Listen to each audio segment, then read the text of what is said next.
वही इस्लाम ये तालीम भी देता है कि ऐ नबी, आप उन लोगों से कह दीजिए जो काफिर हैं, जो अल्लाह की तौहीद पर अमल नहीं करते, जो अल्लाह को एक नहीं मानते, जो एक अल्लाह की तौहीद के कायल नहीं है, उनके सामने आप ऐलान कर दीजिए ला आबुदु मा ताबुदून, तुम जिसकी पूजा करते हो उसकी पूजा मैं नहीं कर सकता, वला अंतुम आबिदूना मा आबुद, और जिसकी मैं इबादत करता हूं तुम उसकी पूजा नहीं करते। जब तक तुम गैरुल्लाह को छोड़ नहीं दोगे तुम एक अल्लाह की इबादत करने वाले नहीं माने जाओगे।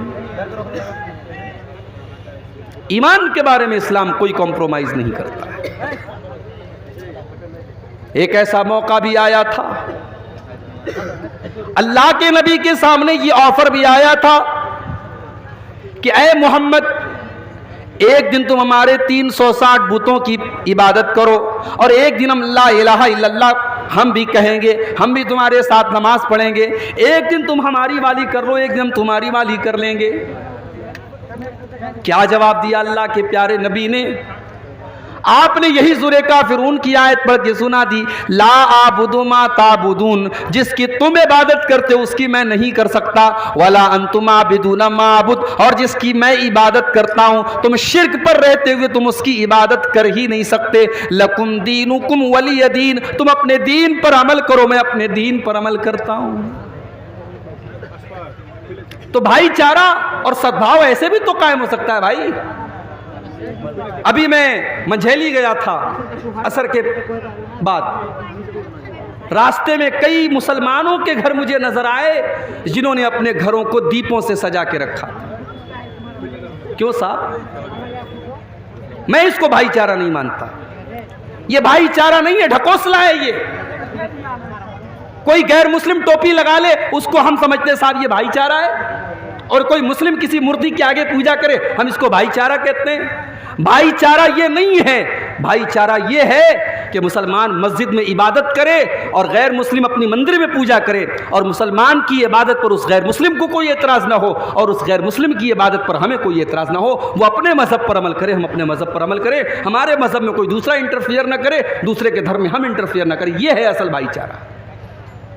भाईचारा ये नहीं है कि साहब हम उनके बुत के सामने जाकर के हम हाथ जोड़ें और इबादत करें और उनसे उनके दीपावली पर हम मुबारकबाद देते हुए कहें कि माँ लक्ष्मी आपके ऊपर कृपा करे, और वो ईद के मौके पर टोपी लगा के जाली वाली और रुमाल पहन करके हमारे घर में आके सेवई खाएं। ज़रूरी नहीं है मेरे भाई। भाईचारे के लिए अपने मज़हब को छोड़ करके दूसरे मज़हब के जो एक्टिविटीज़ हैं और जो चीज़ें हैं उन पर अमल करना ये सही नहीं है। हम तौहीद की अहमियत को समझें मेरे भाई।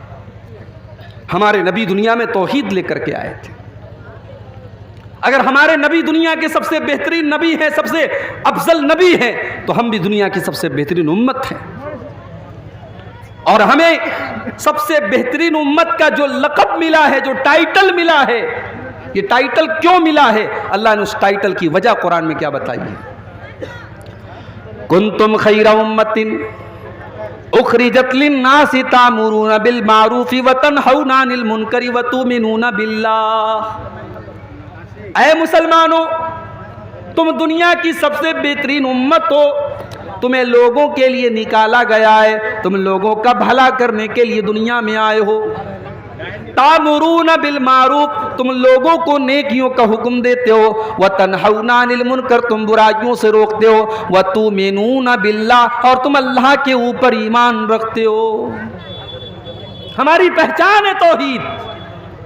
अगर हमारे अंदर तौहीद नहीं है, हम एक अल्लाह के ऊपर ईमान नहीं रखते, अल्लाह को छोड़कर कहीं और हमारी पेशानी झुकती है, तो मेरे भाई हम बेहतरीन उम्मत कहलाने के लायक नहीं है। तो मेरे अजीज़ों, मेरे दोस्तों, जब हम ये कहते हैं कि हम मुसलमान हैं, तो दुनिया हमारे अंदर इस्लाम को तलाश करती है। दुनिया कुरान नहीं पढ़ेगी, दुनिया हदीस बाद में पढ़ेगी, दुनिया हमारे नबी की सीरत बाद में पढ़ेगी। दुनिया पहले हमारा किरदार देखेगी, हमारा अखलाक देखेगी, दुनिया पहले हमें देखेगी और हमसे अंदाज़ा लगाएगी कि मुसलमान ऐसे होते हैं, इसका मतलब इस्लाम ऐसा होता है। हमें और आपको अपनी जिम्मेदारियों का एहसास होना चाहिए मेरे भाई। हमारे प्यारे नबी को जब अपनी जिम्मेदारियों का एहसास होता था, अल्लाह के प्यारे नबी की आंखों में आंसू आ जाते थे। बुखारी के अल्फाज है, अल्लाह के प्यारे नबी हज़रत अब्दुल्ला बिन मसूद से कहते हैं, इक़रा अलैयल कुरान, अय अब्दुल्ला तुम मुझे कुरान पढ़ के सुनाओ। हज़रत अब्दुल्ला कुरान के बड़े अच्छे कारी थे, कुरान के बड़े अच्छे कारी थे हज़रत अब्दुल्ला बिन मसूद, कुरान के हाफिज थे। आज अच्छे अच्छे मौलाना लोगों को देखता हूं कि अपने बच्चों को आलिम नहीं बनाना चाहते।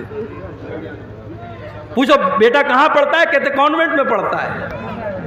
बेटा क्या कर रहा है, इंजीनियरिंग कर रहा है। बेटा क्या कर रहा है, एमबीबीएस कर रहा है। बहुत अच्छी बात है, हमें अच्छे डॉक्टरों की भी ज़रूरत है, हमें इंजीनियरों की भी ज़रूरत है, हमें अच्छे वकीलों की भी ज़रूरत है मेरे भाई। मगर ये बात याद रखिए, दुनिया के लाखों और करोड़ों इंजीनियर, डॉक्टर और वकील मिल करके कुरान के एक हाफिज के बराबर नहीं हो सकते।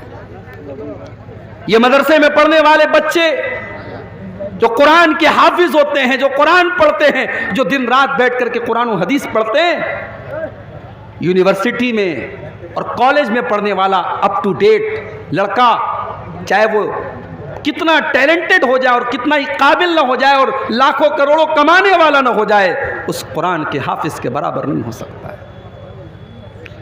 अब्दुल्ला बिन मसूद कुरान के कारी हैं, इतना अच्छा कुरान पढ़ते हैं कि अल्लाह के नबी कहा करते थे, जिसको कुरान बिल्कुल तरोताज़ा सुनना वो अब्दुल्ला से कुरान सुन ले।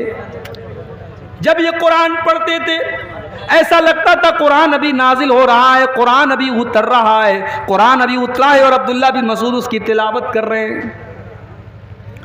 ओ मेरे नौजवान साथियों, अपने कानों में ईयरबड्स और ईयरफोन लगा करके गाने सुनने वाले मेरे नौजवान साथियों, बाइक के ऊपर गाना सुन के जा रहे हो, कार में बैठ करके तुम गाने सुन रहे हो, तकरीर हो रही है कहीं साइड में बैठ करके तुम गाने सुन रहे हो, कभी फेसबुक की रील्स पर तुम गाने देख रहे हो, कभी इंस्टाग्राम पर तुम म्यूजिक सुन रहे हो, कभी तुम व्हाट्सएप और फेसबुक के ऊपर गाने सुन रहे हो। ओ मेरे नौजवान साथियों, ये तुम गाने क्यों सुन रहे हो, ये तुम म्यूजिक क्यों सुन रहे हो? अगर तुम ये कहते हो ये गाने सुन करके हमारे दिलों को सुकून मिलता है, तो मेरे भाई तुम अपने दिल के बारे में ये समझ जाओ, तुम्हारा दिल मुर्दा हो चुका है। जिस दिल को गाना सुन करके सुकून मिलता हो, जिस दिल को म्यूजिक के जरिए सुकून मिलता हो, उस दिल की जनाजे की नमाज पढ़ लो, वो दिल मर चुका है, वो दिल मुर्दा हो चुका है।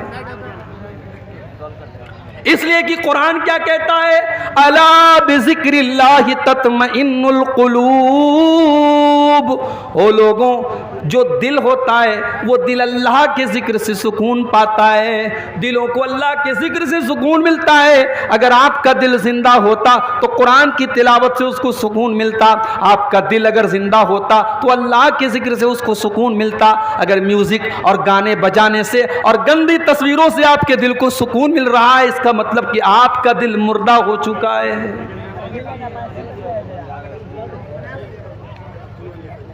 अब्दुल्ला बिन मसूद रजी अल्लाह ताला अन्हु, अल्लाह के प्यारे नबी कहते हैं, अब्दुल्ला तुम कुरान पढ़ के सुनाओ। हजरत अब्दुल्ला कहते हैं, अल्लाह के नबी मैं आपको कुरान पढ़ के सुनाऊं? ये कुरान तो आप ही के ऊपर उतरा है, मैं कैसे आपको कुरान पढ़ के सुनाऊं? अल्लाह के प्यारे नबी ने फरमाया, अय अब्दुल्ला, सही बात है कि कुरान मेरे ऊपर उतरा है, मगर आज मैं कुरान किसी और की जुबान से सुनना चाहता हूँ। अय अब्दुल्ला, तुम कुरान की तिलावत करो, मैं सुनना चाहता हूँ। हजरत अब्दुल्ला कहते हैं, मैं सूरे निसा की तिलावत करने लगा,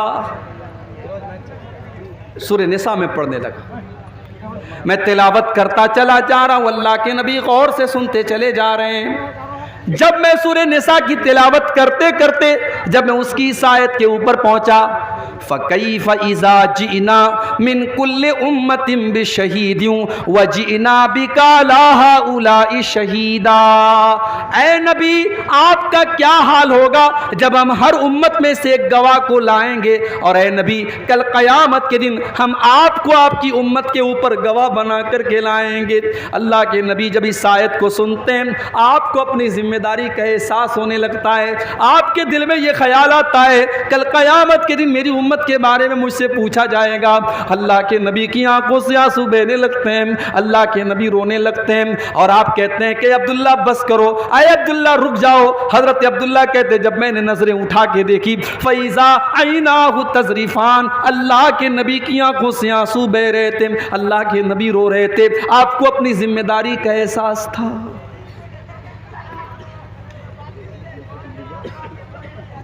हमारे नबी को तो अपनी जिम्मेदारी का एहसास था। हमें और आपको कब अपनी जिम्मेदारी का एहसास होगा मेरे भाई? बड़ा दावा है हमें नबी से मोहब्बत का, शायद